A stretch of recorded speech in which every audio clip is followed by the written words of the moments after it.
The first time I realized someone had been inside my apartment, I didn't notice anything missing. I didn't notice a broken lock, an open window, or anything obvious that would make me immediately think I was in danger.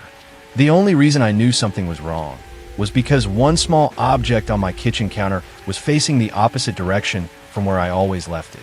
I know that probably sounds ridiculous. If someone told me that story before it happened to me, I probably would have thought they were overreacting. A cup being moved slightly, a picture frame being turned a few degrees, a chair being left out of place. Those are the kinds of things people usually ignore because there are 100 normal explanations for them. You forget where you put something. You bump into something while cleaning. You move an object without realizing it. That was exactly what I told myself at first. At the time, I was 29 years old and living alone in a small apartment about 20 minutes outside the city where I worked. It wasn't anything special, but it was affordable, quiet, and honestly more than I needed. I worked a regular office job, usually from around 8 in the morning until 5 in the afternoon, and most of my evenings were spent doing the same things. I would come home, make dinner, watch something on my laptop, maybe play video games for a while, and then go to bed. I had lived there for almost 3 years, so I knew my routine pretty well. I knew the sounds the building made. I knew which neighbor's dog barked every morning. I knew the pipes would make a strange knocking sound whenever someone in the building used a shower. I knew the elevator took longer to reach my floor when someone else was using it. It was a normal apartment, building with normal problems. The kind of place where nothing interesting ever happened. At least, that's what I thought. The object that first caught my attention was a small ceramic bowl that I kept beside my coffee maker. It wasn't decorative or anything.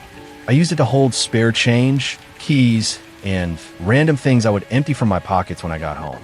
I had a habit of putting everything in the same place because I hated losing things. Every day after work, I would walk through the door, put my keys in a bowl, and usually drop whatever coins or receipts I had collected throughout the day beside them. One Friday evening, I came home later than usual. I remember it being colder outside than I expected, and I was looking forward to doing absolutely nothing for the rest of the night. I unlocked my apartment, stepped inside, and immediately noticed something felt slightly different. Not wrong, just different. I stood there for a few seconds with my bag still over my shoulder, trying to figure out why I felt that way. The apartment looked exactly the same. The lights were off. The curtains were closed. Nothing was damaged or out of place. I eventually convinced myself I was just tired. I dropped my keys into the bowl, took off my jacket, and went into the kitchen to make dinner. It wasn't until I reached for the coffee maker the next morning that I noticed the bowl. The handle on my favorite mug was facing toward the wall. Normally, I always turn it outward because it was easier to grab. Again, I know how strange that sounds. But after living alone for years, you develop little habits without even realizing it. The way you place your shoes, the side of the bed you sleep on, the direction you face your phone when you put it down. Small things. I stared at the mug for a few seconds, then laughed at myself. I figured I must have done it without thinking. That explanation was good enough for me. For the next few weeks, nothing happened. And honestly, I forgot about it. My life continued normally. Work was busy, I spent time with friends occasionally, and I didn't think twice about the mug or the bowl. Then I noticed something else. One night after work, I came home and found my bedroom closet door slightly open. Not wide open, just enough that I could see a small gap of darkness inside. That immediately bothered me because I was almost certain I had closed it before leaving. I wasn't someone who left doors open randomly. I don't know why, but I always close closet doors. Maybe it was because I grew up sharing a room with siblings, but I always liked things looking neat. Still, I wasn't scared. I walked over, closed the door, and moved on. The next morning, I actually started questioning myself. Maybe I'd left it open. Maybe I was remembering incorrectly. The problem was that after that happened, I started paying more attention. And once I started paying attention, I noticed more things. A kitchen cabinet I was sure I had closed would sometimes be slightly open. The bathroom mirror would occasionally be left with fingerprints on it. A chair at my dining table would be pulled out a few inches. Nothing major. Nothing that would make someone immediately call the police. Just enough small changes that I started wondering if I was imagining things. I even started keeping track. I didn't tell anyone because I knew how it sounded. I actually wrote notes on my phone. Cabinet above, sink open. Bedroom, closet open. Bathroom, towel moved. Looking back, I probably seemed paranoid. But the strange thing was, every time I tried to convince myself I was being ridiculous, something else would happen. The worst part was that there was never any proof. No broken window. No dami look. Nothing stolen. Nothing that would explain why someone would enter my apartment. Eventually, I started thinking maybe it wasn't someone entering. Maybe it was the building. Maybe the apartment had issues. Maybe the old cabinets didn't close properly. Maybe I was just stressed. That explanation lasted until the night I came home and found my computer turned on. I remember exactly how I felt when I saw it. I had been having a terrible day at work. One of those days where everything goes wrong and you just want to get home and forget about it. I unlocked my door, walked inside, and immediately saw the glow from my bedroom. My computer monitor was on.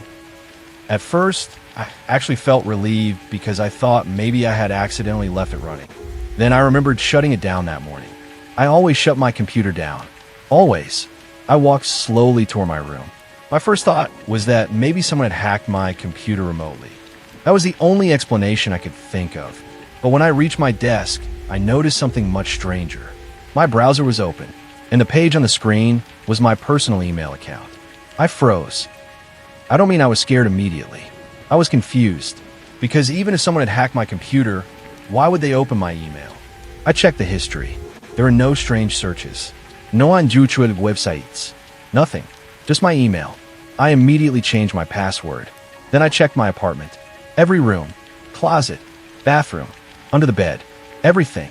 Nothing. I didn't sleep much that night. The next morning, I called my landlord.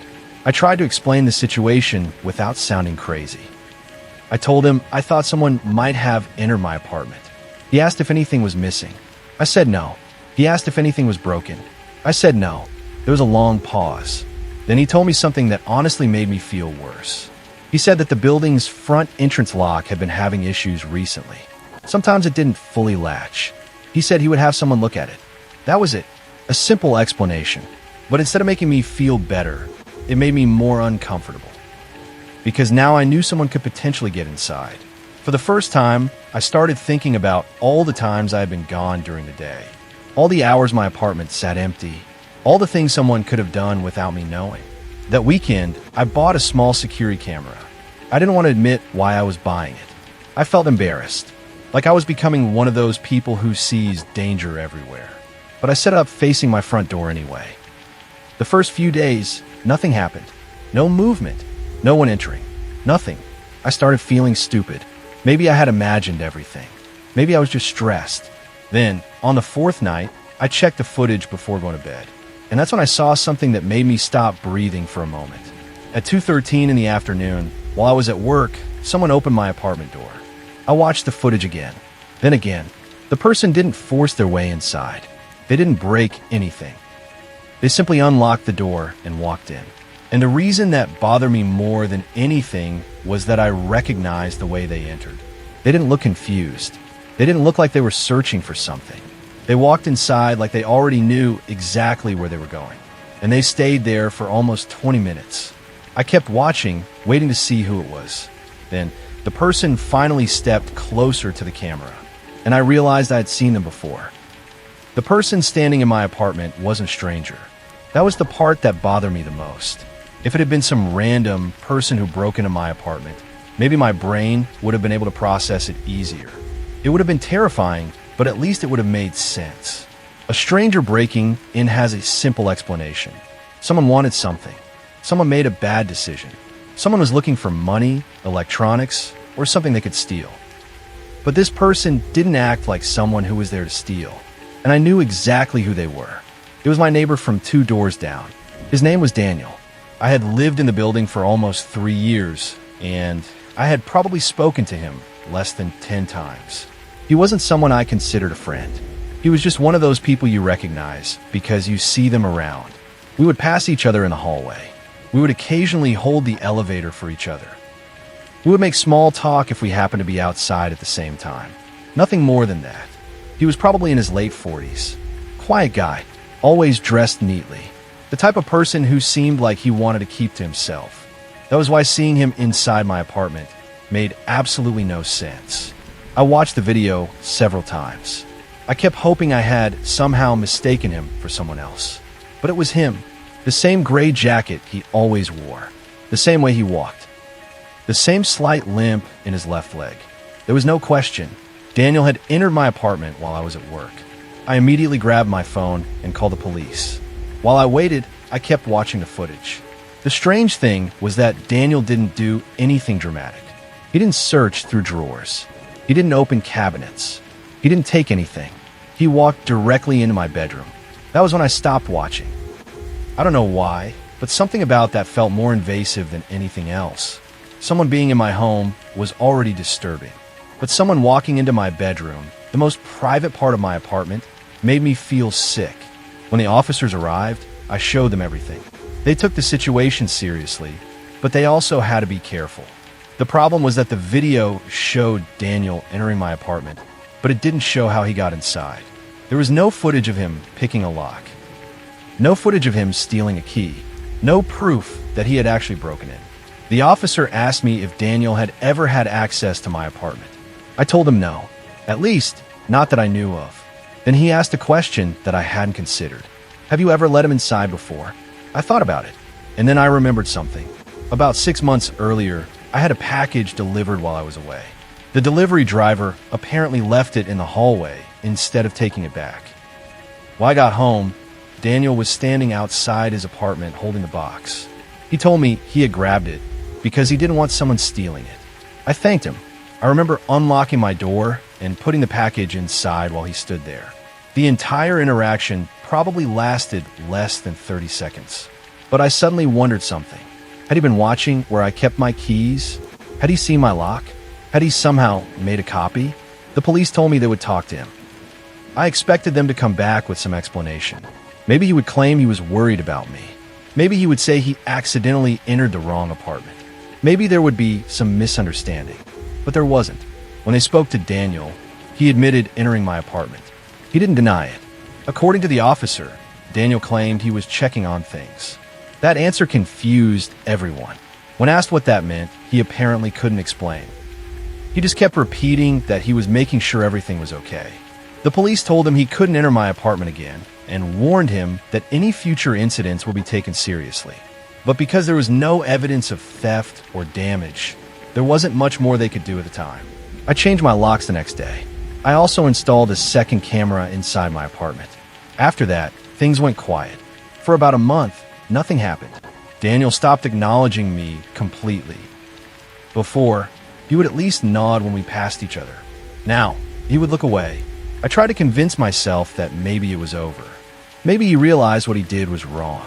Maybe he understood that he crossed a line. But I couldn't relax. Every time I came home, I checked everything. The closet, the windows, the doors, the camera footage. It became exhausting. The worst part wasn't even being afraid that he would come back. It was knowing that he had already been there. There is something unsettling about realizing a person has seen parts of your life that you never intended anyone else to see. Your home is supposed to be the one place where you can completely relax. After that, mine never felt completely private again. A few months passed. Then something happened that made me realize the situation was stranger than I originally thought. I received a letter in my mailbox. There was no return address. Inside was a single piece of paper. At first, I assumed it was some advertisement. Then I read the first line. It said, "I know you think I'm trying to hurt you." I immediately felt my stomach drop. I kept reading. The letter was written by Daniel. He said he wasn't trying to scare me. He said he knew entering my apartment was wrong, but he claimed he had a reason. According to him, he had been protecting me. That word stuck with me. Protecting me. From what? The letter never really explained. It went on for several paragraphs about how he noticed things other people didn't. How he knew when people were lying. How he could tell when someone wasn't safe. Then he wrote something that made me feel genuinely uncomfortable. He said, "I was worried about the people you brought home." I hadn't brought many people home. In fact, I barely had anyone over. But suddenly I started thinking about every person who had visited my apartment. Every friend, every date, every delivery person. How long had he been paying attention? I called the police again. They came over and took the letter. This time, they were much more concerned. They went to speak with Daniel. But when they knocked on his door, nobody answered. His apartment was empty. He had moved out. No warning. No wudbie. Nothing. The landlord told me Daniel had ended his lease a few days earlier. Apparently, he had already packed everything and left. The police investigated further, but they couldn't find much. He had no criminal record, no obvious history of similar behavior. It was almost like he disappeared. For a while, I wondered if maybe that was the end of it. Maybe he realized he had gone too far. Maybe he moved away.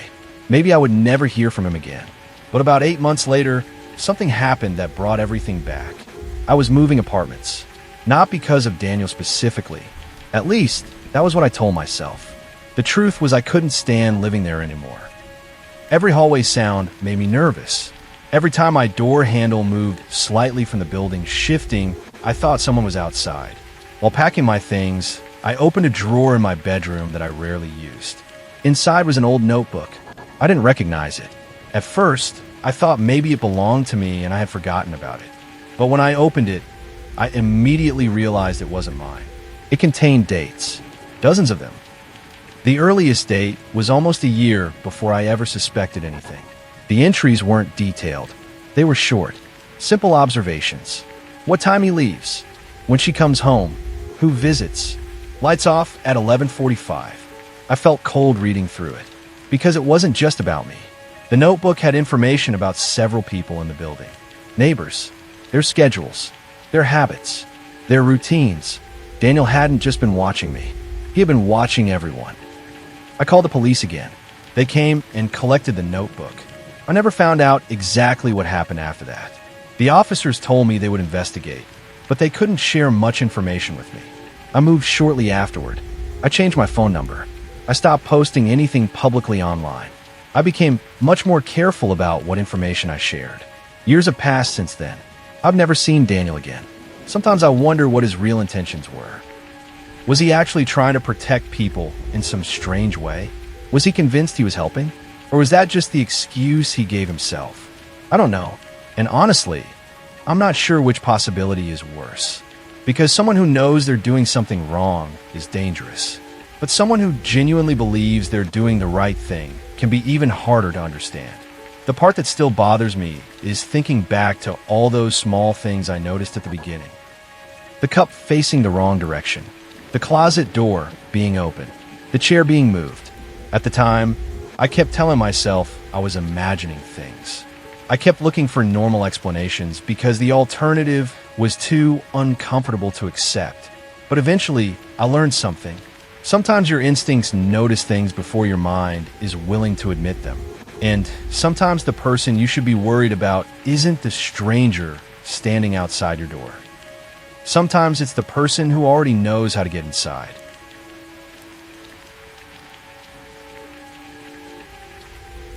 The first time I noticed the woman across the street, I thought she was just someone who had a strange habit. I had recently moved into a small neighborhood on the edge of town after accepting a new job. It wasn't the kind of place where anything interesting happened. Most of the houses were older, the streets were quiet, and almost everyone seemed to keep to themselves. It was exactly what I wanted at the time.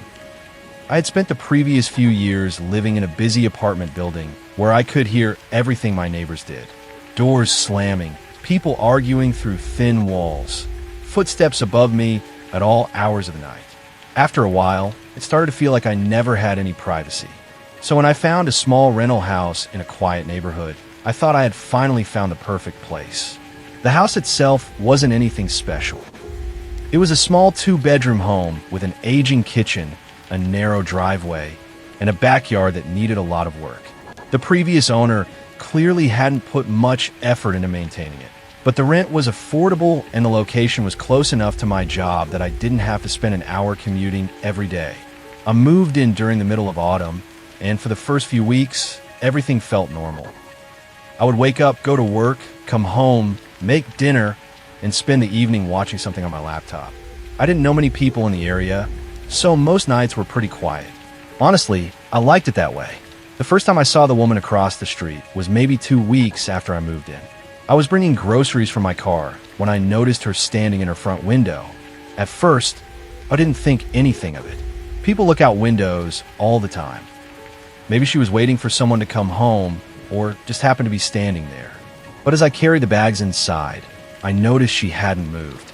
She was just standing there, looking directly at my house. I remember laughing to myself because I thought I was being paranoid. I had just moved into a new neighborhood, I didn't know anyone, and I was probably just making something out of nothing. I went inside and forgot about it. A few days later, I noticed her again. This time, I was leaving for work in the morning. I had just locked my front door and was walking toward my car when I looked up and saw her sitting on her porch. She wasn't doing anything. She wasn't reading a book, drinking coffee, or talking on the phone. She was just sitting there watching the street. When I looked over, she immediately looked away. Again, I thought it was probably nothing. Some people are just observant. Some people spend more time outside than others. I didn't want to be the new neighbor who immediately assumed someone was strange just because they looked at me. So I ignored it. Looking back, that was probably the first thing that bothered me. Not the fact that she looked at me. The fact that every time I noticed her, she seemed to already be looking. Over the next month, I started recognizing her routine. She lived alone in the house directly across from mine. It was an older white house with faded siding and a small front garden that looked like it hadn't been touched in years. I never saw anyone visit her. I never saw family members, friends, or neighbors stop by. The only person I ever saw around the house was her. And she was always watching something. Sometimes it was the street. Sometimes it was my house. Sometimes it was just me. I try not to let it bother me. I told myself there were normal explanations. Maybe she was lonely. Maybe she was retired and didn't have much going on. Maybe she was just curious about the new person who moved in across the street. That last explanation actually made the most sense to me. When someone new moves into a neighborhood, people notice. I had done the same thing when I first arrived. I had looked around, tried to figure out who lived where, and noticed which houses had people coming and going. The difference was I wasn't sitting in my window every evening staring at someone else's home. The first thing that made me genuinely uncomfortable happened about 6 weeks after I moved in. I came home from work later than usual one night. I had stayed late to finish some paperwork, and by the time I pulled into my driveway, it was almost 9:30. The neighborhood was completely quiet. No cars driving by. No people outside. Most of the houses were dark. As I grabbed my bag from the passenger seat, I noticed movement across the street. The woman was standing in her window again. Except this time, the room behind her was completely dark. The only reason I could see her was because the streetlight outside reflected slightly off the glass. I stood there for a second looking back at her. She didn't move. Neither did I. It was one of those moments where your brain starts trying to explain something before you even realize you're uncomfortable. Maybe she was looking outside. Maybe she couldn't see me. Maybe the reflection made it look like she was staring directly at me. I unlocked my door and went inside. I remember feeling embarrassed afterward because I realized I had actually been standing there staring back at her. I told myself I was the one being weird. But later that night, something happened that made me think about it differently. Around midnight, I got up to get some water. My kitchen window faced the street, and as I walked past it, I happened to glance outside. Her house was still dark, except for one room. The room facing my house. The light was on, and she was standing there again. I couldn't see her face clearly from that distance, but I could see the outline of her body. She was in the exact same spot, looking toward my house. I immediately walked away from the window. I don't know why, but that moment bothered me more than the others. Maybe because it was late. Maybe because I knew she wasn't just casually looking out during the day. She had been awake at midnight, standing in a dark room, watching my house. The next morning, I considered knocking on her door. Not confronting her, just introducing myself. I thought maybe if we actually spoke, the whole situation would feel less strange. Maybe she was just an awkward person. Maybe she was harmless. I even walked outside with the intention of doing it. But when I stepped onto my porch, I noticed something. Her curtains moved, just slightly, like someone had stepped away from the window. I looked over. The curtains closed again. I stood there for a few seconds and decided against it. I don't know why. Nothing had actually happened. She hadn't threatened me. She hadn't spoken to me. She hadn't done anything that I could point to and say, "This person is dangerous." But something about it felt wrong. Over the next few weeks, things became harder to ignore. I started noticing small things, things that by themselves meant nothing. But when they kept happening, they started to feel different. One morning, I found my trash cans move from the side of my house to the end of my driveway. I assumed it was the wind. Then I remembered they were heavy plastic bins, and there hadn't been any wind that night. Another time, I came home and found my porch light turned off. I always left it on when I went to work because I didn't like coming home to a completely dark house. I thought maybe the bulb had burned out, but when I checked it, the bulb worked perfectly. Then there was the package. I had ordered something online and received a notification that it had been delivered. When I got home, it wasn't on my porch. I checked around the house, thinking maybe the delivery driver had left it somewhere else. After about 10 minutes, I found it sitting near the bushes beside my driveway. It wasn't damaged. Nothing was missing, but I knew I hadn't put it there, and I knew nobody in my neighborhood had a reason to move it. That night, I looked across the street. The woman's house was dark. For some reason, that almost bothered me more, because if she had been watching me, at least I knew where she was. The idea that I couldn't see her started making me uncomfortable. A few days later, I finally met her. It happened completely by accident. I was bringing groceries inside when I dropped a bag near the sidewalk. A few things rolled out, including a can that ended up near the edge of the street. Before I could walk over to grab it, I heard someone behind me. "You should be more careful." I turned around. It was her, the woman from across the street. She was standing a few feet away holding the can. I remember feeling surprised because I had never heard her speak before. She handed it to me and smiled. I thanked her and introduced myself. She told me her name was Linda. The conversation seemed normal at first. She asked how long I had lived there. I told her a few weeks. She said she knew. That answer caught my attention. Not because she knew I was new. Anyone could know that. But the way she said it sounded strange, like she had been keeping track. I laughed awkwardly and asked if she had lived there long. She said, "Long enough to know most people who come and go around here." I didn't really know what to say to that, so I just smiled. Then she looked past me toward my house. "You live alone, right?" I remember the exact feeling I had when she asked that. It wasn't fear. Not immediately. It was just confusion, because it wasn't the kind of question a stranger usually asks someone they just met. I paused for a second before answering. "Yeah." She nodded. "That's probably why you like it here." I looked at her. "What do you mean?" She smiled again. "Quiet places are nice when you don't have anyone bothering you." I laughed a little, thinking she was just making conversation. But then she said something that made me uncomfortable. "I noticed you stopped leaving your bedroom light on." I froze. I didn't even know how to respond, because she was right. When I first moved in, I had left my bedroom light on every night because I wasn't used to the house yet. After a couple weeks, I stopped. It was such a small thing that I didn't even remember changing it. But she noticed. I looked at her and waited for her to explain. She just smiled. "Anyway, welcome to the neighborhood." Then she walked back across the street. I stood there for a while holding my groceries. That was the first time I seriously considered that maybe I wasn't imagining things. Because there was no normal reason for my neighbor to know something that's small about my daily routine. And that wasn't the only thing she seemed to know. Story 2, Part 2. After that conversation with Linda, I started paying closer attention to everything. Not because I wanted to. Honestly, I tried not to. I didn't want to become the type of person who looked out their window every few minutes wondering if someone was watching them.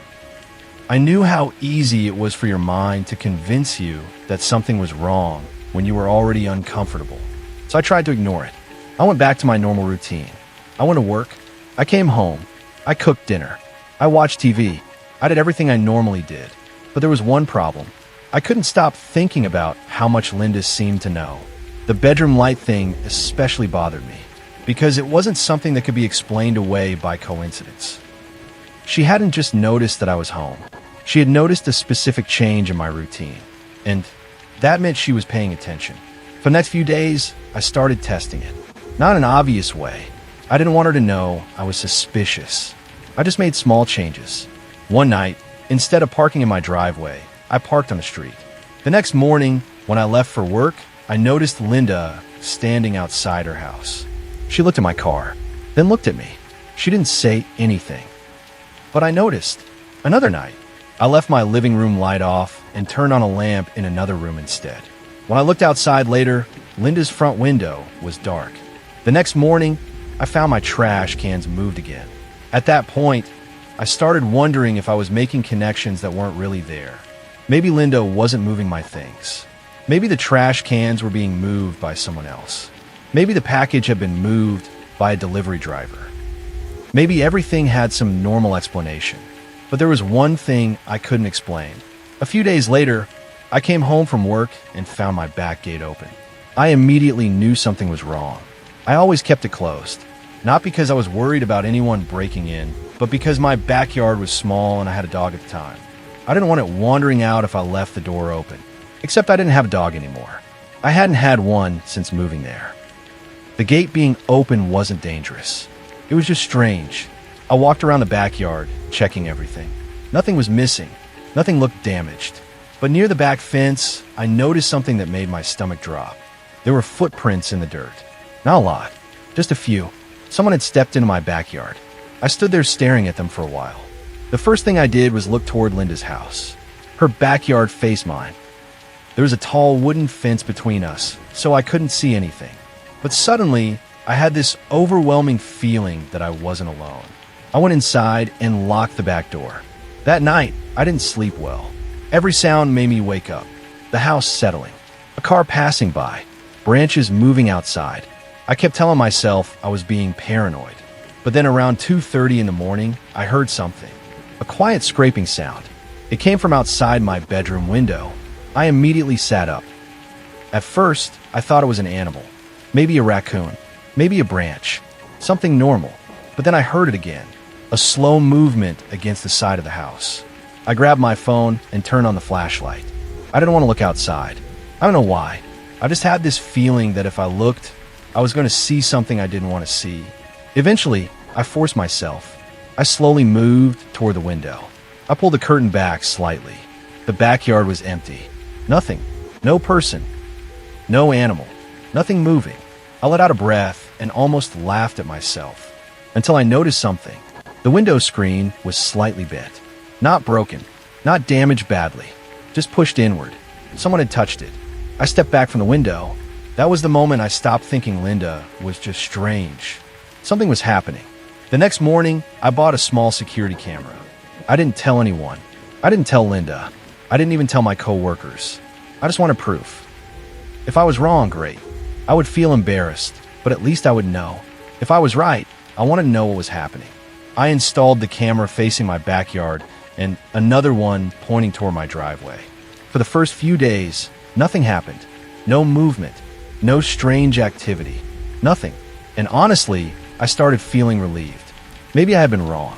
Maybe everything really was just coincidence.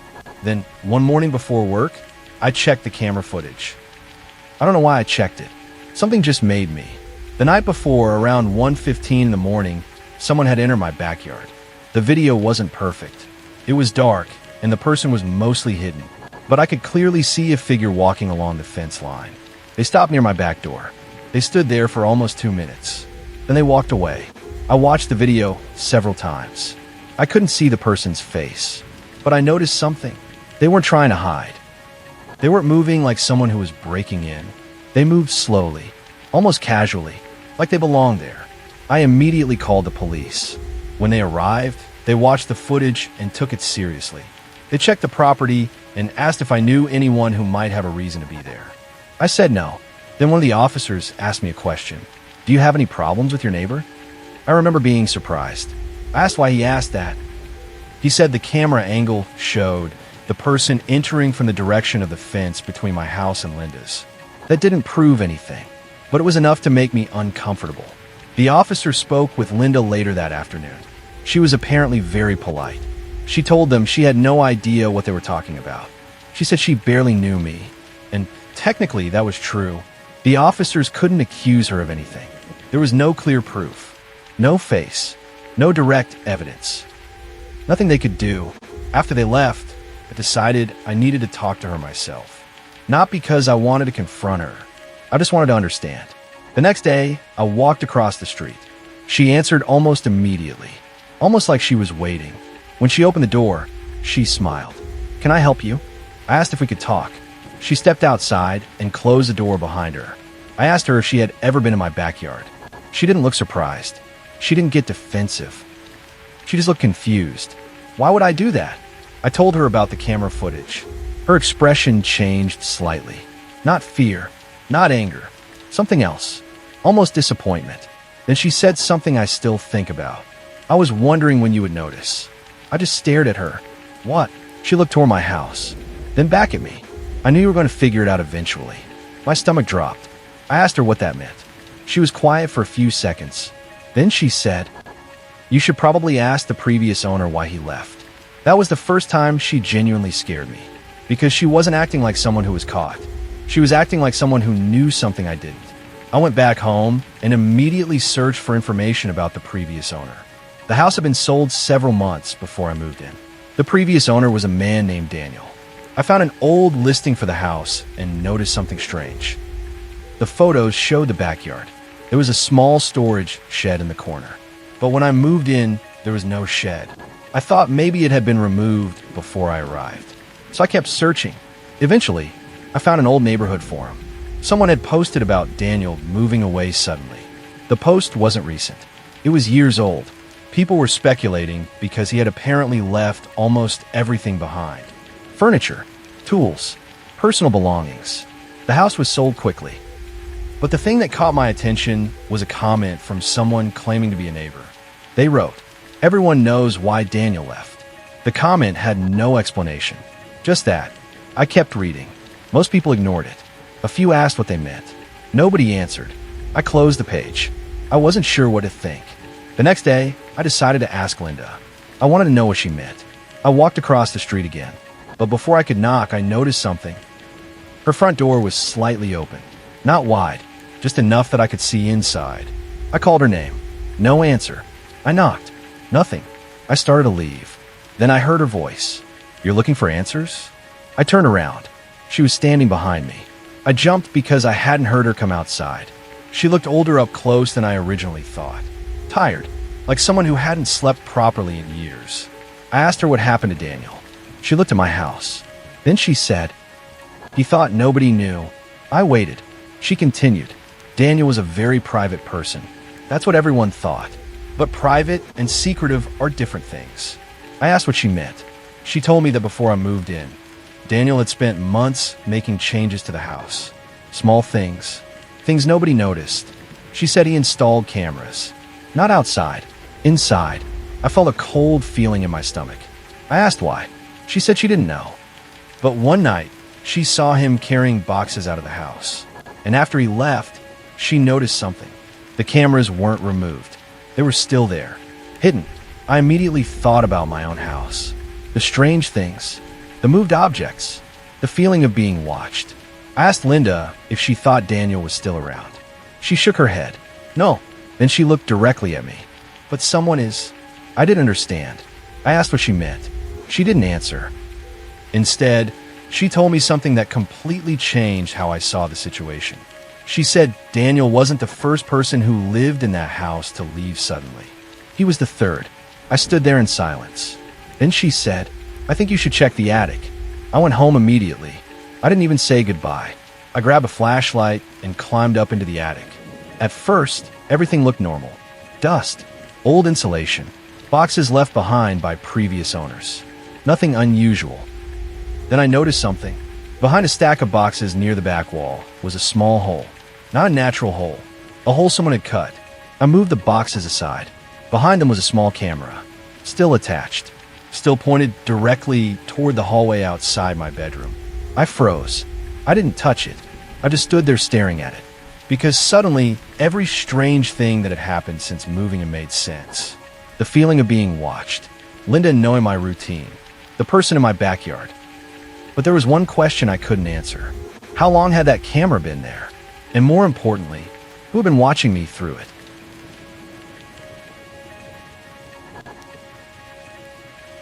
The first time I realized my neighbor wasn't who he claimed to be was when I found a package on my doorstep that wasn't addressed to me.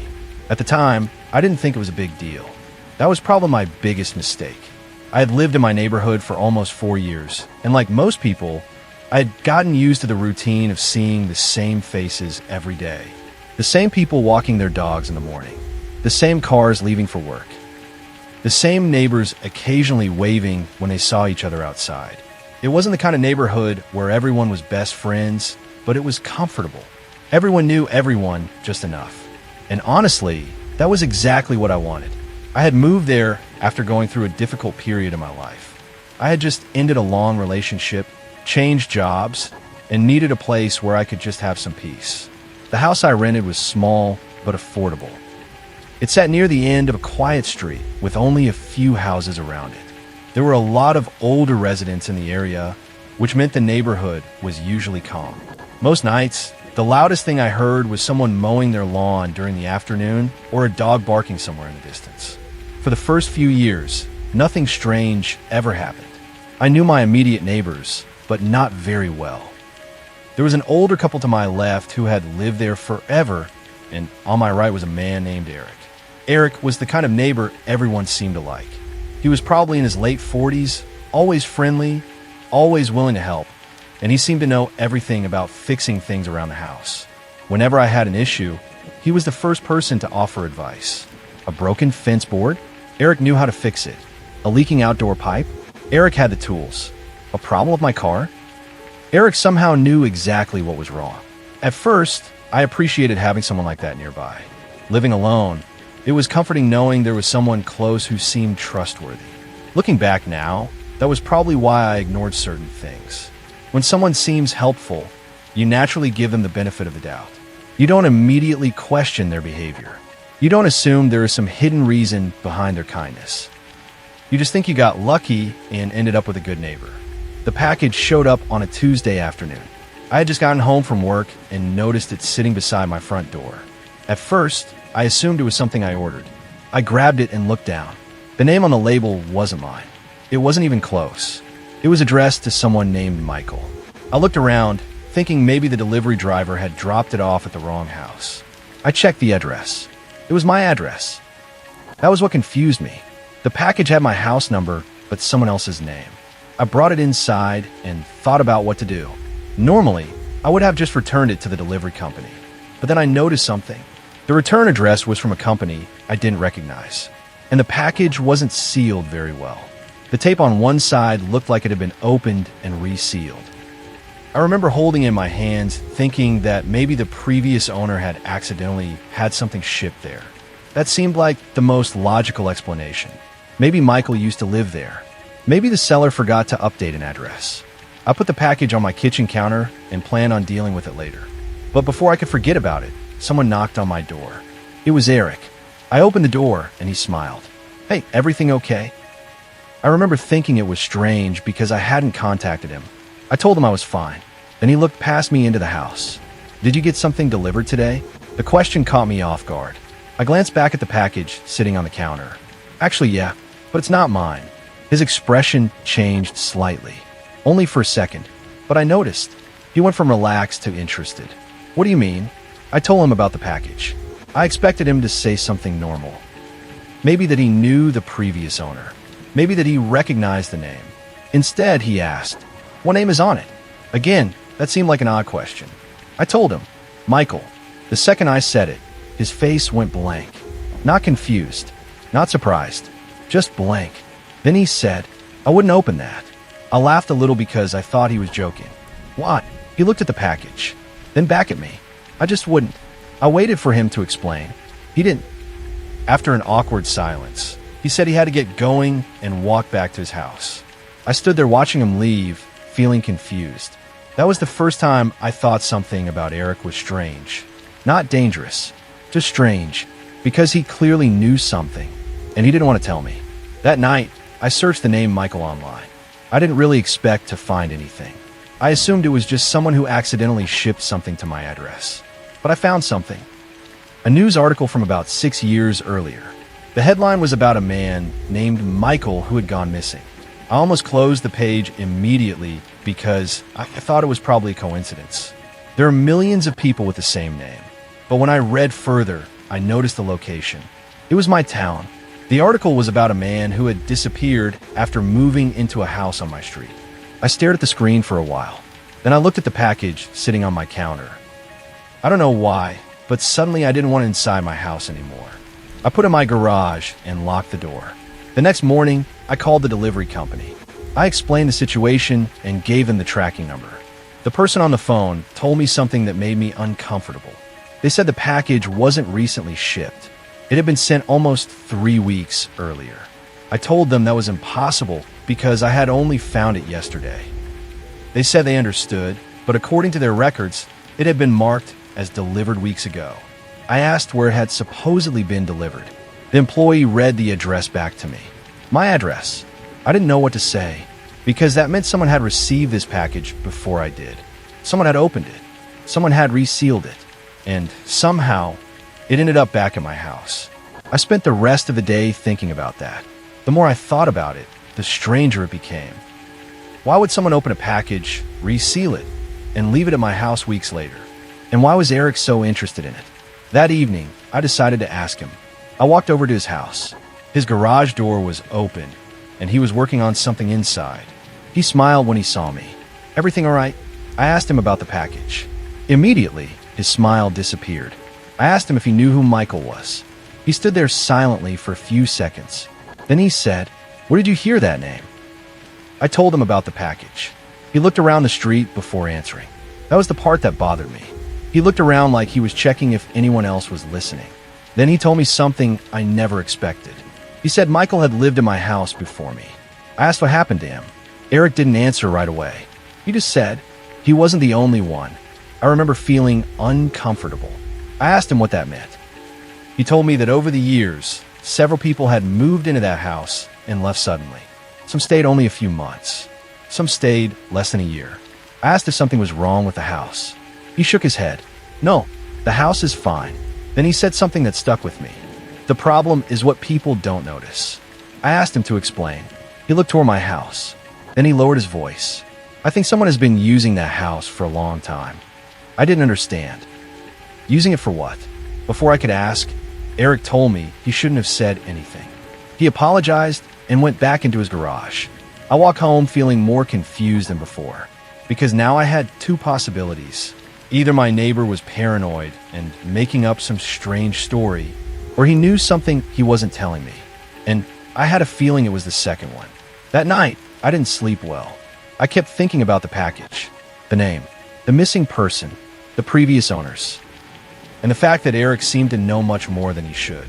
Around 3 in the morning, I woke up to a sound outside, a quiet metallic noise. At first, I thought it was just a car door closing somewhere. But then I heard it again, closer this time.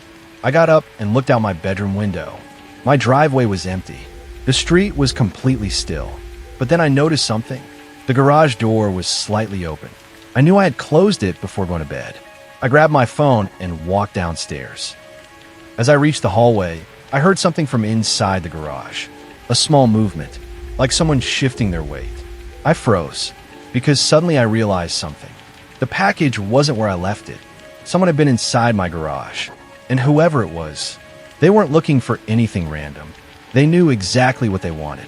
I stood in the hallway for what felt like several minutes, even though it was probably only a few seconds. The garage door was still slightly open. A thin line of light from the street lamp outside was coming through the gap, creating a long shadow across the floor. I could hear nothing. No footsteps, no movement, nothing that confirmed someone was actually inside. And that somehow made it worse. Because when you hear someone moving around, your brain can focus on what you're dealing with. When everything goes quiet, your imagination starts filling in the blanks. I grabbed my phone and slowly walked toward the garage door. I didn't know what I was planning to do. Looking back, I probably should have called the police immediately. But at the time, I was still trying to convince myself there was a normal explanation. Maybe I had forgotten to close the garage. Maybe the package had fallen. Maybe the sound was something else. I opened the door slowly. The garage was empty. I turned on the light and looked around. My car was there. My tools were there. Everything looked normal, except for one thing. The package was gone. I walked over to the shelf where I had left it. The spot was empty. At first, I thought maybe I had moved it and forgotten. But then I saw something on the ground. A small piece of torn cardboard. Someone had opened it. I stood there staring at it, because suddenly all those little things I had ignored started connecting. The package wasn't accidentally delivered to me. Someone had sent it to my address. Someone had opened it before I received it. Someone had brought it back, and now someone had broken into my garage to take it. I went back inside and locked every door. I didn't sleep for the rest of the night. The next morning, I called the police. When they arrived, they checked the garage and looked around the property. There were no obvious signs of forced entry because the side door hadn't been damaged. Whoever entered either had a key or knew how to get in without breaking anything. That was the part that bothered me most. The officer asked if I had any idea who might have done it. I hesitated. Then I mentioned Eric, not because I thought he was responsible. I didn't have proof, but because he was the only person who seemed to know anything about the package. The officer asked why. I explained everything. The package, the name Michael, the conversation we had, the missing person article. The officer listened carefully, but didn't say much. Then he asked me something. Has your neighbor ever been inside your house? I thought about it. Actually, yes. When I first moved in, Eric had helped me fix a loose cabinet door in the kitchen. He had also helped me carry a heavy piece of furniture inside. I had invited him in. I trusted him. At the time, it never seemed strange. The officer wrote something down. Then he told me to be careful who I allowed into my home. That advice sounds obvious. But when someone has been your neighbor for years and has always acted friendly, you don't think about them as a potential problem. You think of them as the safe person, the person you can rely on. After the police left, I decided to do something I probably should have done years earlier. I searched public records. I want to know more about the house, the previous owners, the people who lived there before me. At first, I didn't find much. Most information was normal. People bought the house. People sold the house. Nothing unusual. Then I started searching the names of previous residents. That's when I found something. There had been 4 owners before me in the last 10 years. That was unusual. Not impossible, but unusual. The house wasn't in a bad area. It wasn't falling apart. There was no obvious reason people would keep leaving. I searched each person's name. 3 of them had almost no online presence, but one name stood out. Michael, the same name on the package. I found an old article about his disappearance. It said Michael had moved into the house shortly before he vanished. The police believed he left voluntarily. There was no evidence of foul play. No crime scene. No suspect. Just a person who disappeared. I kept reading. Then I saw something that made me stop. The last person who reportedly saw Michael was his neighbor, Eric. I stared at the screen. I read the sentence again. Then again. Eric had been living next door at the time. I immediately closed my laptop. I didn't know what to think, because there were still explanations. Eric could have just been the neighbor. He could have been interviewed because he lived nearby. That didn't automatically mean anything, but explained something. It explained why he knew Michael, why he reacted strangely to the package, why he didn't want to talk about it. That evening, I watched Eric's house from my window. I felt uncomfortable admitting it, but I was starting to watch him the same way he watched me. I noticed something I hadn't paid attention to before. He never had visitors. Not once. His house was always quiet. He went to work, came home, stayed inside. The only time he was outside was when he was working on something in the garage. And now that I thought about it, his garage was always organized. Almost too organized. Every tool had a place. Every box was labeled. Everything looked carefully arranged, like someone who liked control. The next day, I did something I knew I probably shouldn't have. I looked through his trash. I wasn't proud of it, but after everything that happened, I wanted answers. I waited until he left for work. Then I checked the bags outside his house. Most of it was normal. Food containers, receipts, nothing interesting, until I found an envelope. It was torn open. Inside was an old photograph. The picture showed a house. My house. I felt my stomach drop. I looked closer. The photo wasn't recent. It looked like it had been taken years earlier. There were people standing in front of it. A family. I didn't recognize them. But written on the back of the photo was a date. And underneath it, a name. Michael. I put everything back exactly where I found it. Then I went home. I knew I had crossed a line. I knew searching through someone's trash wasn't normal. But at that point, I didn't know what else to do. That night, I received a text message from Eric. It said, "We need to talk." I stared at the message. I hadn't given him my number recently. But again, I remembered. When I first moved in, we exchanged numbers in case I needed help. I didn't answer. A minute later, another message came. "I know you found the picture." I froze, because there was no way he could know that. Unless he had seen me. I immediately looked toward my window. His house was dark. I closed the curtains. Then my phone buzzed again. This time, the message said, "You need to stop looking into things you don't understand." I didn't respond. I didn't sleep. The next morning, I packed a bag and stayed with a friend. I didn't tell Eric. I didn't tell my neighbors. I just left. Before I left, I installed a small camera facing my front door. I want to know if anyone came near my house while I was gone. I stayed away for 3 days. Nothing happened. No messages. No calls. No activity. I started wondering if I had overreacted. Maybe Eric was just a strange person. Maybe there was an explanation. Then I checked the camera footage. There was only one person who came to my house while I was gone. Eric. He walked up to my front door. He stood there for almost 5 minutes. Then he unlocked something. I watched the video several times. My heart was racing because I knew exactly what he was doing. He wasn't trying to break in. He wasn't forcing the door. He had a key. A key I never gave him. I immediately called the police again. This time, they took it much more seriously. They came to my house and searched. The officer who arrived remembered my previous report. He asked me one question. "Are you sure you've never given him a spare key?" I told him no. He checked the locks. Then he found something. The deadbolt on my back door had been replaced. Not recently, but at some point after I moved in. I had never noticed. The officer asked if Eric had ever helped me with repairs. I said yes. He nodded. Then he told me something that made everything worse. "Your neighbor has been questioned before." I asked why. He said there had been concerns about him in the past. Nothing that led to charges. Just complaints. People saying he knew too much about them. People saying he showed up places he shouldn't have. But nobody had enough proof. That afternoon, police searched Eric's house. I wasn't there. They didn't tell me everything they found, but they did tell me one thing. They found boxes. Inside those boxes were belongings from previous residents of my house. Things that had been reported missing over the years. Old photographs, letters, personal items, things that had no reason to be in his possession. Then they found something else. A notebook. Inside were names, dates, descriptions, notes about people who had lived in my house, including me. The last entry was dated 2 days before I moved out. It said, "Starting to notice." I never found out exactly what happened to Michael or the others who had lived there before me. Eric was arrested for several charges related to theft and unlawful entry, but there was never enough evidence connecting him to anyone disappearing. He eventually moved away after everything was settled. I moved out of that house a few weeks later. I never went back. Even now, years later, I still think about something Eric said when the police were taking him away. I wasn't supposed to hear it, but I was standing nearby. He looked at me and said, "You weren't supposed to find the package." I still don't know what he meant. I don't know what was inside it.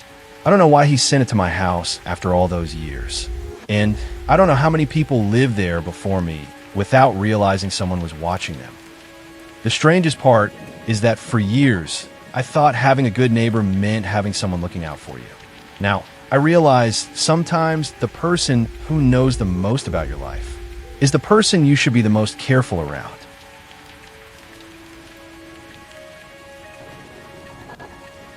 The first time I noticed a man standing outside my house, I assumed he was waiting for someone. At least, that's what I told myself. I had just moved into the neighborhood a few weeks earlier, and I was still getting used to the area. It was a quiet suburban street with older houses, tall trees, and neighbors who mostly kept to themselves. It wasn't the kind of place where anything strange happened. Most nights were completely uneventful. I live alone, work from home, and honestly enjoyed the privacy. After spending years living in apartments where I could hear everything my neighbors did, having my own small house felt like a luxury. I liked the silence. I liked not having to worry about bothering anyone. The only downside was that I was still unfamiliar with the people around me. When you move somewhere new, There's always this strange period where you recognize faces but don't know anything about them. You see the same cars parked in the same driveways, the same people walking their dogs, the same neighbors getting their mail, but everyone is still basically a stranger. That's why when I first saw the man across the street, I didn't think much of it. It was around 6:30 in the evening. I had just finished making dinner and was standing near my living room window while waiting for my food to cool down. My house sat slightly higher than the road, so from that window, I had a pretty clear view of the houses across the street. That's when I noticed him. He was standing near the sidewalk in front of the house directly across from mine. He wasn't doing anything. He wasn't walking. He wasn't looking at his phone. He was just standing there. At first, I assumed he was waiting for someone. Maybe a friend was picking him up, or maybe he lived nearby and was taking a break outside. I didn't think it was unusual enough to care. I looked away and went back to eating. A few minutes later, I glanced outside again. He was gone. I completely forgot about it. Over the next couple of weeks, though, I started seeing him more often.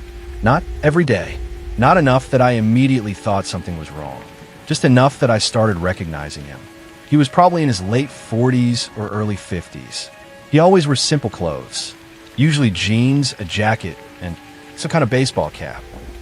Nothing about him stood out. If I saw him at a grocery store, I probably wouldn't remember him. The strange thing was that every time I saw him, he seemed to be in the same place. Across the street, near the sidewalk, looking in my direction. The first few times, I assumed he was just looking around the neighborhood. People look out windows. People stand outside. People are naturally curious when someone new moves in.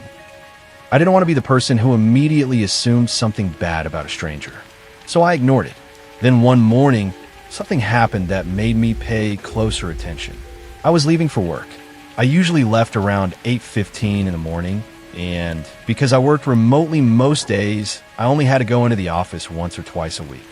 That particular day, I had an early meeting, so I was rushing a little. I walked outside, locked my front door, and started heading toward my car. That's when I noticed him, the same man, standing across the street. This time, he wasn't looking at my house. He was looking directly at me.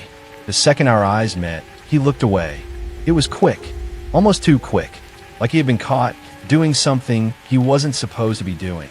I stopped for a second, mostly because I was confused. I expected him to say something, maybe wave, maybe introduce himself, but he didn't. He just walked back toward his house. I got in my car and drove away. The entire drive to work, I kept replaying that moment in my head. Not because it was terrifying. It wasn't. It was just strange. There is a difference between something being scary and something feeling wrong. At that point, it just felt wrong. When I got home that evening, I noticed something else. My mailbox was open. That might sound insignificant, but I knew I had closed it before leaving. I always did. It was one of those habits I never thought about. Grab a mail, close the door, walk inside. I stood there for a few seconds staring at it. I wondered if maybe I had accidentally left it open. That seemed like the obvious explanation. I grabbed the mail and went inside. Nothing was missing. Nothing looked disturbed. So again, I ignored it. Looking back, I think that was something I did a lot during that time. I kept finding small things that didn't make sense, and I kept finding reasons to explain them away. Because the alternative was admitting that something might actually be happening. A few days later, I met one of my neighbors for the first time. Her name was Linda. She lived 2 houses down and was probably in her 60s. She was friendly, but seemed like the type of person who noticed everything happening on the street. We started talking while getting our mail. I mentioned that I was still getting used to the area. She smiled and told me that it was a quiet neighborhood and that most people had lived there for years. Then she paused. She looked across the street, toward the house where the man lived. "Are you renting?" she asked. I told her I was. She nodded. Then she asked me something that caught me off guard. "Have you met him yet?" I knew exactly who she meant. The guy across the street? She looked back at me. Yeah. I told her I hadn't. I expected her to say something normal. Maybe that he was friendly. Maybe that he was a little odd, but harmless. Instead, she just said, he's been there a long time. There was something about the way she said it that bothered me. Not because she said anything bad, because she didn't say anything at all. I asked her what she meant. She looked uncomfortable. Nothing. I just mean he's been there for years. Then she changed the subject. I noticed that whenever people don't want to answer a question, they usually don't say no. They redirect. And that's exactly what she did. After that conversation, I started paying more attention. Not in an obsessive way. At least, I didn't think I was. But I started noticing patterns. The man was almost always home. His curtains were usually open. His front porch light was always on. And strangely, his car rarely moved. I started wondering if he even worked. One evening, I came home later than usual. It was close to midnight. As I pulled into my driveway, I noticed his porch light was on. That wasn't unusual, but as I grabbed my keys and got out of my car, I saw movement behind his front window. Someone was standing there, watching. I froze for a moment. The person didn't move. They were just behind the curtain. I couldn't see details, only a shape. I stood there staring back. After a few seconds, the figure moved away from the window. I went inside and locked the door. For the first time since moving in, I felt genuinely uncomfortable. I tried convincing myself that it could have been anything. Maybe he was just walking around his house. Maybe he happened to look outside at the same time. Maybe I was making something out of nothing. But then something happened the next morning. Something that made me question whether I had been ignoring too many things. I woke up around 7 o'clock and went downstairs to make coffee. My routine was always the same. Coffee first, then check emails, then start work. But when I walked into the kitchen, I noticed something sitting on my counter. A small envelope. At first, I thought it was a piece of mail that I had forgotten about. But when I picked it up, I immediately realized something was wrong. My name was written on the front. Not printed. Handwritten. I stared at it for several seconds. I knew I hadn't put it there. I lived alone. Nobody had a reason to leave something inside my house. My first thought was that maybe it had been delivered through the mail slot. But my house didn't have one. The only way someone could have put it there was by opening my front door. I checked the lock. It was still locked. I opened the envelope carefully. Inside was a single piece of paper. There was only one sentence written on it. I know you don't like being watched. I remember standing there completely still, not scared at first, just confused, because the sentence itself wasn't a threat. It wasn't saying they were going to hurt me. It wasn't saying they were coming back. It was almost like someone was telling me they knew how I felt, like they knew I had noticed. I looked around my kitchen. For some reason, I expected someone to be there. Of course, nobody was. The house was silent. I immediately checked every window and door. Everything was locked. Nothing was broken. There was no obvious sign that anyone had entered, but that almost made it worse. Because if someone had broken in, at least I would understand how it happened. Instead, I was left standing in my kitchen, holding a note from someone who shouldn't have been able to leave it. I called the police. When they arrived, they walked through the house and checked everything. They asked me questions. They asked if I had any enemies, if I had recently broken up with someone, if I had arguments with anyone. I answered no to all of them, because it was true. I had just moved there. I barely knew anyone. The officer looked at the note again and told me that while it was concerning, there wasn't much they could do without knowing who left it. Then he asked me something I hadn't expected. Have you noticed anyone around your house recently? I immediately thought of the man across the street. I told him about him. The officer looked toward the window. Then he asked me a question. Has he ever talked to you? I said no. The officer nodded. And then he said something that made my stomach drop. That's probably a good thing. I asked him what he meant. He didn't answer right away. He just looked back at the house across the street. And after a few seconds, he said, "We've had a few calls about that house before." I wanted to know what kind of calls. But before he could explain, his radio went off. He stepped outside to respond. And when he came back, the conversation was over. I spent the rest of the day trying to convince myself that the note was some kind of misunderstanding. Maybe someone had the wrong house. Maybe it was a strange joke. Maybe there was a simple explanation. But that night, when I looked out my window, I saw the man standing across the street again. Except this time, he wasn't looking at my house. He was looking directly at me, and he was holding something in his hand, something that looked exactly like the note I had found that morning. I don't think I'll ever forget the feeling I had in that moment, standing in my living room, looking through the window, seeing the same man who had been watching me for weeks, standing across the street, holding what appeared to be the same type of envelope I found inside my house that morning. It felt like my brain couldn't process what I was seeing. because there were only two possibilities. Either I was completely misunderstanding the situation, or someone had been inside my house. And neither option made me feel better. I immediately stepped away from the window. I remember feeling embarrassed that I was even scared. There was no direct threat. He hadn't tried to enter again. He hadn't said anything to me. He hadn't done anything that I could prove was illegal. But there is something unsettling about knowing someone is aware of your fear. It feels different when someone is just watching you. When you realize they know you noticed them, that's when it changes. That night, I didn't sleep well. Every small noise made me sit up. The house settling, a car driving by, the sound of pipes moving. Things I normally wouldn't even notice suddenly felt impossible to ignore. At around 3 in the morning, I finally got out of bed and checked the entire house. I checked the locks. I checked the windows. I even looked inside closets, which I know sounds ridiculous. But when you start feeling like someone has been inside your home, logic doesn't always win. The next morning, I decided I needed to talk to my neighbor Linda again. I waited until she was outside getting her newspaper. When she saw me walking over, she immediately noticed something was wrong. "Everything okay?" she asked. I told her about the note. The second I mentioned it, her expression changed. Not dramatically, but enough. She stopped what she was doing. I asked her if she knew anything about the man across the street. For a few seconds, she didn't say anything. Then she sighed. "I was hoping you wouldn't have a reason to ask." That sentence bothered me more than anything else, because it confirmed that she knew something. I asked her what was going on. She looked around before speaking. Apparently, the man across the street had lived there for almost 15 years. Nobody really knew much about him. His name was Daniel. He kept to himself, never went to neighborhood events, never talked to anyone. At first, everyone assumed he was just private. But over the years, people started noticing strange things. Linda told me that one of the previous owners of my house had moved out suddenly. She didn't know exactly why, but she remembered the woman saying she felt uncomfortable because someone was always watching her. I felt my stomach drop. I asked her if she meant Daniel. She didn't answer. She just said, "I don't know." But the way she said it told me enough. I asked why nobody had done anything, why nobody had called the police.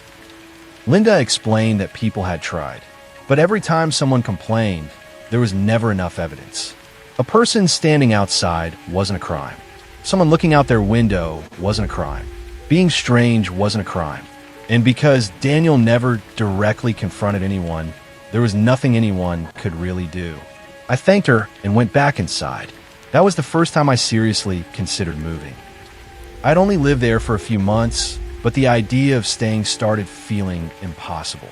The problem was that I had just signed a lease. I had spent a lot of money moving. And honestly, a part of me still didn't want to believe that this man was actually dangerous. I think that was the hardest part. When something bad happens, you expect there to be some obvious sign. You expect someone to look threatening. You expect there to be some clear reason to be afraid. But Daniel didn't look like that. He looked like a normal person, and that's what made it so difficult. For the next week, nothing happened. No notes, no strange messages, no sightings of him outside. I started feeling like maybe everything had calmed down. Maybe whoever left the note had just been trying to scare me. Maybe they realized it wasn't funny. Then, one evening, I came home from getting groceries. As I walked toward my front door, I noticed something on my porch. A small package. At first, I assumed it was something I ordered. But when I picked it up, I immediately knew it wasn't. There was no shipping label, no return address, just my name written across the top. I stood there holding it for a long time. I didn't want to open it.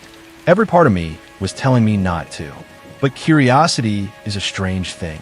Sometimes curiosity overrides common sense. I brought it inside and placed it on the kitchen counter. Then I called my friend. I told her what happened. She immediately told me not to open it. She said to call the police. I knew she was right, so I did. When the officer arrived, he looked at the package and told me not to touch it anymore. He opened it carefully. Inside was something I never expected. A stack of photographs. My photographs. Not pictures from my social media. Not pictures I had posted online. Pictures taken of me. There were photos of me leaving for work. Photos of me sitting in my backyard. Photos of me walking into the grocery store. Photos of me sitting in my living room. I felt sick. because some of those pictures were clearly taken from inside my own property. The officer looked through them quietly. Then he asked me something. "Do you have cameras?" I told him no. He looked toward the backyard.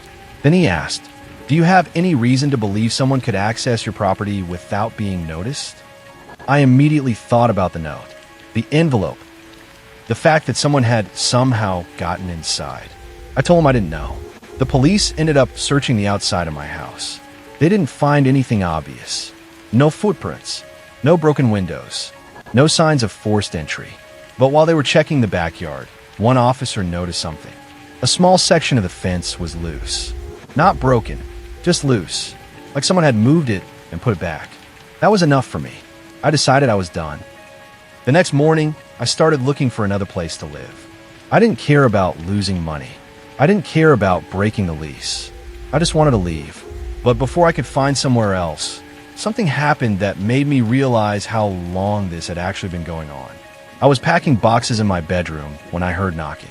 3 slow knocks. Not loud, not aggressive, just enough to get my attention. I froze. Nobody was supposed to be coming over. I walked toward the front window, and standing on my porch was Daniel. For the first time since moving in, he was standing directly in front of my house. I didn't move. I didn't answer. He knocked again. Then he said my name. Not loudly, almost casually. That was the part that scared me the most. He knew my name. Of course, my name was on the mailbox. It was on my packages. It wasn't impossible. But hearing a stranger say it while standing outside my door felt different. I called the police. While I was waiting, Daniel remained on the porch. He didn't leave. He didn't get angry. He just stood there. When the officers arrived, they approached him. I watched from the window. The conversation only lasted a few minutes. Then the officers came to my door. They told me Daniel had agreed to leave, but they couldn't arrest him. There was no proof he had done anything.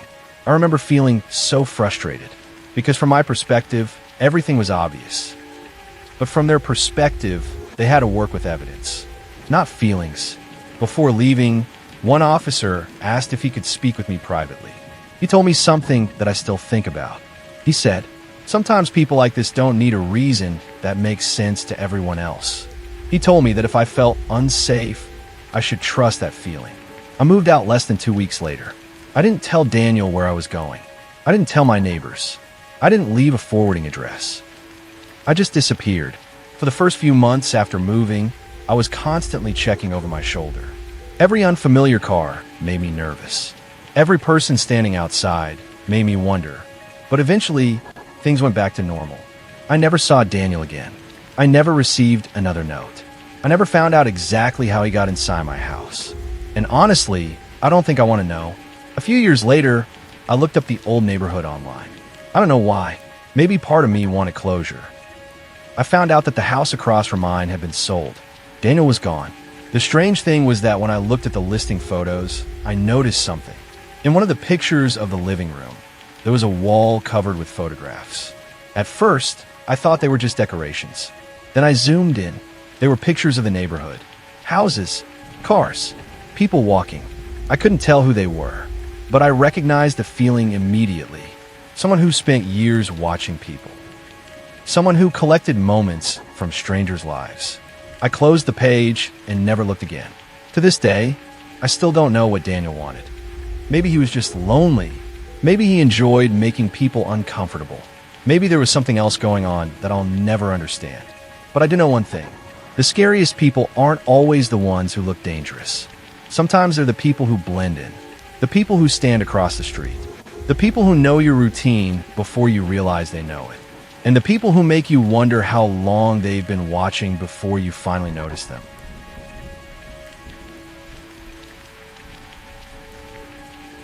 The first time I realized my neighbor was lying to me, I was standing in my own driveway, holding a package that wasn't mine. At the time, I didn't think it was a big deal. I actually thought it was kind of funny. A simple mistake. A mix-up. Something that happens all the time. People get each other's mail. Packages get delivered to the wrong house. Addresses get entered incorrectly. It happens. But looking back now, that was the first moment when something about my neighbor felt strange. And I wish I had paid more attention. I moved into my house when I was 29 years old. It was the first place I had ever owned, and I was proud of it. It wasn't anything impressive. A small two-bedroom house in a quiet neighborhood. The kind of place where people waved when they drove by, and everyone seemed to know everyone's name. After years of renting apartments, it felt like I finally had somewhere that was mine. The neighborhood was older, with houses that had been there for decades. Most of the people living around me had been there for years, some even longer than that. I was one of the younger people on the street. At first, I worried I would feel out of place, but everyone was friendly. The couple next door introduced themselves the first day I moved in. Their names were Mark and Diane. They were probably in their late 50s. They had lived in the house beside mine for almost 20 years. They were exactly the kind of neighbors you hope to have. They gave me advice about the area, told me which restaurants were worth trying, and even brought over a plate of food the first weekend I was there. Mark especially seemed like a nice guy.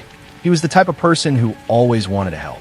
If he saw me carrying something heavy, he would offer to lift it. If he noticed my lawn needed attention, he would mention a local company that could help. He was friendly without being too much. At least, that's how I saw it at first. The first few months living there were completely normal. I went to work. I came home. I spent weekends fixing up small things around the house. I slowly started making the place feel like home. The only unusual thing I noticed was that Mark seemed to know a lot about my schedule. At first, I didn't think anything of it. Neighbors notice things. If you leave at the same time every morning, people eventually figure out your routine. But sometimes he would mention things that surprised me. For example, one morning I was leaving for work later than usual. I was locking my front door when Mark was getting his newspaper. He looked over and said, "Working from home today?" I stopped. I hadn't told him that.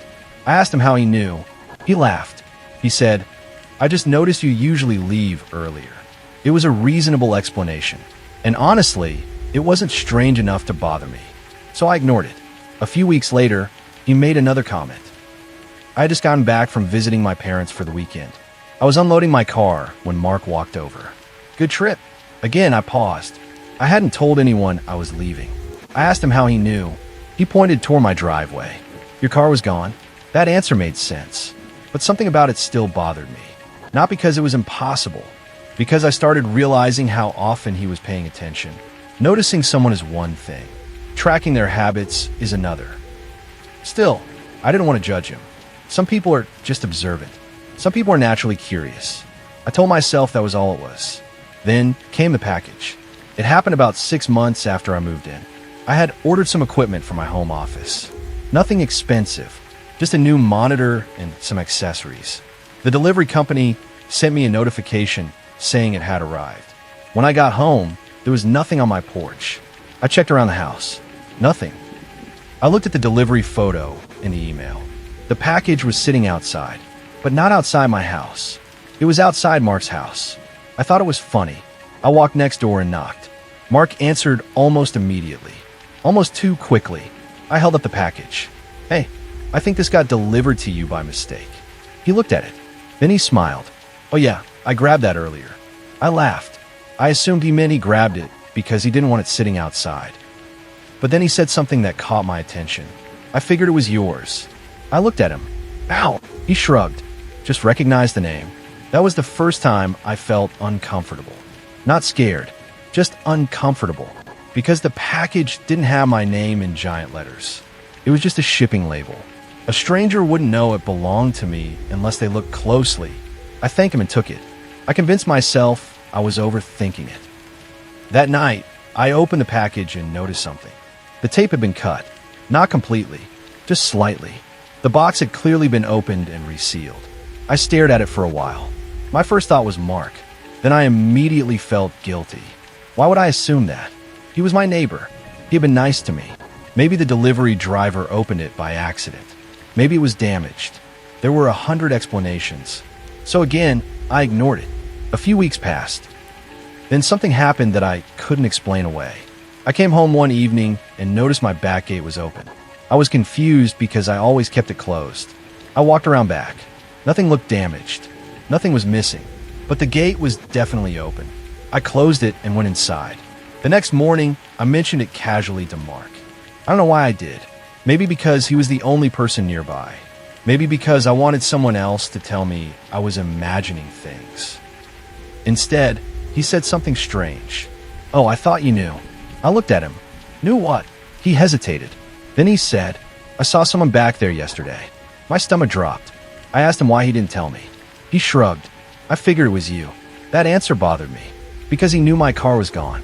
He knew I wasn't home, and he saw someone in my backyard, but he never thought to mention it. I asked him what the person looked like. He said he didn't know. He didn't see their face. Just someone walking around. I asked why he didn't call the police. Again, he shrugged. I didn't think it was serious. I didn't know what to say. I thanked him and went inside. But for the first time, I started wondering if maybe Mark wasn't just observant. Maybe he was watching more than I realized. That afternoon, I checked my security camera. I had installed one facing my backyard when I moved in, mostly because I lived alone and wanted some peace of mind. I pulled up the footage. At first, everything looked normal. Then I found the day Mark mentioned. I watched myself leave for work. A few hours passed. Then something appeared. A person walked in my backyard. I leaned closer. I expected to see a stranger, someone I didn't recognize. But it wasn't. It was Mark. I watched him walk through my gate, slowly, like he knew exactly where he was going. He stood near my back door for almost a minute. Then he turned around and left. I just sat there staring at the screen, because suddenly all those little things I had ignored started connecting. The comments about my schedule, the package, the gate, the way he always seemed to know when I was home. I didn't know what his reason was, but I knew one thing.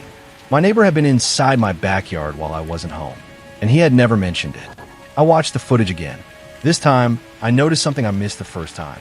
Before leaving, Mark looked directly at the camera and smiled. The first time I realized my neighbor was lying to me, I was standing in my own driveway, holding a package that wasn't mine. At the time, I didn't think it was a big deal. I actually thought it was kind of funny. A simple mistake. A mix-up. Something that happens all the time. People get each other's mail. Packages get delivered to the wrong house. Addresses get entered incorrectly. It happens. But looking back now, that was the first moment when something about my neighbor felt strange. And I wish I had paid more attention. I moved into my house when I was 29 years old. It was the first place I had ever owned, and I was proud of it. It wasn't anything impressive. A small 2-bedroom house in a quiet neighborhood. The kind of place where people waved when they drove by, and everyone seemed to know everyone's name. After years of renting apartments, it felt like I finally had somewhere that was mine. The neighborhood was older, with houses that had been there for decades. Most of the people living around me had been there for years, some even longer than that. I was one of the younger people on the street. At first, I worried I would feel out of place, but everyone was friendly. The couple next door introduced themselves the first day I moved in. Their names were Mark and Diane. They were probably in their late 50s. They had lived in the house beside mine for almost 20 years. They were exactly the kind of neighbors you hope to have. They gave me advice about the area, told me which restaurants were worth trying, and even brought over a plate of food the first weekend I was there. Mark especially seemed like a nice guy. He was the type of person who always wanted to help. If he saw me carrying something heavy, he would offer to lift it. If he noticed my lawn needed attention, he would mention a local company that could help. He was friendly without being too much. At least, that's how I saw it at first. The first few months living there were completely normal. I went to work. I came home. I spent weekends fixing up small things around the house. I slowly started making the place feel like home. The only unusual thing I noticed was that Mark seemed to know a lot about my schedule. At first, I didn't think anything of it. Neighbors notice things. If you leave at the same time every morning, people eventually figure out your routine. But sometimes he would mention things that surprised me. For example, one morning I was leaving for work later than usual. I was locking my front door when Mark was getting his newspaper. He looked over and said, "Working from home today?" I stopped. I hadn't told him that. I asked him how he knew. He laughed. He said, "I just noticed you usually leave earlier." It was a reasonable explanation. And honestly, it wasn't strange enough to bother me. So I ignored it. A few weeks later, he made another comment. I had just gotten back from visiting my parents for the weekend. I was unloading my car when Mark walked over. "Good trip." Again, I paused. I hadn't told anyone I was leaving. I asked him how he knew. He pointed toward my driveway. Your car was gone? That answer made sense, but something about it still bothered me. Not because it was impossible, because I started realizing how often he was paying attention. Noticing someone is one thing, tracking their habits is another. Still, I didn't want to judge him. Some people are just observant. Some people are naturally curious. I told myself that was all it was. Then came the package. It happened about 6 months after I moved in. I had ordered some equipment for my home office. Nothing expensive, just a new monitor and some accessories. The delivery company sent me a notification saying it had arrived. When I got home, there was nothing on my porch. I checked around the house. Nothing. I looked at the delivery photo in the email. The package was sitting outside, but not outside my house. It was outside Mark's house. I thought it was funny. I walked next door and knocked. Mark answered almost immediately. Almost too quickly. I held up the package. Hey, I think this got delivered to you by mistake. He looked at it. Then he smiled. Oh yeah, I grabbed that earlier. I laughed. I assumed he meant he grabbed it because he didn't want it sitting outside. But then he said something that caught my attention. I figured it was yours. I looked at him. Ow! He shrugged. Just recognized the name. That was the first time I felt uncomfortable. Not scared, just uncomfortable. Because the package didn't have my name in giant letters. It was just a shipping label. A stranger wouldn't know it belonged to me unless they looked closely. I thanked him and took it. I convinced myself I was overthinking it. That night, I opened the package and noticed something. The tape had been cut. Not completely, just slightly. The box had clearly been opened and resealed. I stared at it for a while. My first thought was Mark. Then I immediately felt guilty. Why would I assume that? He was my neighbor. He had been nice to me. Maybe the delivery driver opened it by accident. Maybe it was damaged. There were 100 explanations. So again, I ignored it. A few weeks passed. Then something happened that I couldn't explain away. I came home one evening and noticed my back gate was open. I was confused because I always kept it closed. I walked around back. Nothing looked damaged. Nothing was missing. But the gate was definitely open. I closed it and went inside. The next morning, I mentioned it casually to Mark. I don't know why I did. Maybe because he was the only person nearby. Maybe because I wanted someone else to tell me I was imagining things. Instead, he said something strange. Oh, I thought you knew. I looked at him. Knew what? He hesitated. Then he said, I saw someone back there yesterday. My stomach dropped. I asked him why he didn't tell me. He shrugged. I figured it was you. That answer bothered me. Because he knew my car was gone. He knew I wasn't home. And he saw someone in my backyard. But he never thought to mention it. I asked him what the person looked like. He said he didn't know. He didn't see their face. Just someone walking around. I asked why he didn't call the police. Again, he shrugged. I didn't think it was serious. I didn't know what to say. I thanked him and went inside. But for the first time, I started wondering if maybe Mark wasn't just observant. Maybe he was watching more than I realized. That afternoon, I checked my security camera. I had installed one facing my backyard when I moved in, mostly because I lived alone and wanted some peace of mind. I pulled up the footage. At first, everything looked normal. Then I found the day Mark mentioned. I watched myself leave for work. A few hours passed. Then something appeared. A person walked in my backyard. I leaned closer. I expected to see a stranger, someone I didn't recognize. But it wasn't. It was Mark. I watched him walk through my gate, slowly, like he knew exactly where he was going. He stood near my back door for almost a minute. Then he turned around and left. I just sat there staring at the screen. Because suddenly, all those little things I had ignored started connecting. The comments about my schedule, the package, the gate, the way he always seemed to know when I was home. I didn't know what his reason was, but I knew one thing. My neighbor had been inside my backyard while I wasn't home, and he had never mentioned it. I watched the footage again. This time, I noticed something I missed the first time. Before leaving, Mark looked directly at the camera and smiled.